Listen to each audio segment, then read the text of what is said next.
Rogers Ignite modems, similar to Xfinity X-Fi gateways, are crucial for your home internet. Keeping them running smoothly involves three key procedures: firmware updates, reboots, and factory resets.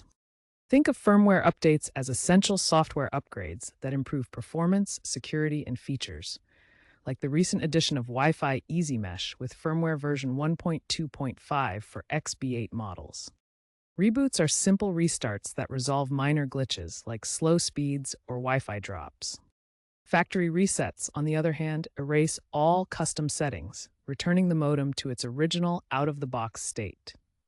Knowing when and how to perform each of these actions is essential for optimal performance. Remember to use the My Rogers app or the Rogers Ignite Hub web portal for most of these functions, mirroring Xfinity's approach for seamless updates.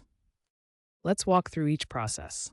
For firmware updates, the best approach is to enable automatic updates via the Rogers Ignite Hub app. To check manually, access the modem's web interface, usually 10.1 or 192.168.0.1.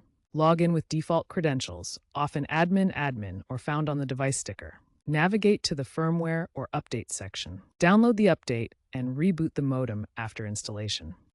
A reboot is simpler. Unplug the modem for 30 to 60 seconds, then plug it back in and wait for the lights to stabilize. Plug it back in and wait for lights to stabilize. You can also reboot via the Rogers app under the Devices section. A factory reset requires locating the reset button on the back of the modem, often recessed. With the modem powered on, press and hold the button for 30 to 60 seconds until the lights flash, then release. Remember, this will erase all custom settings and Wi-Fi passwords. You may need to contact Rogers to reactivate if it's a leased device.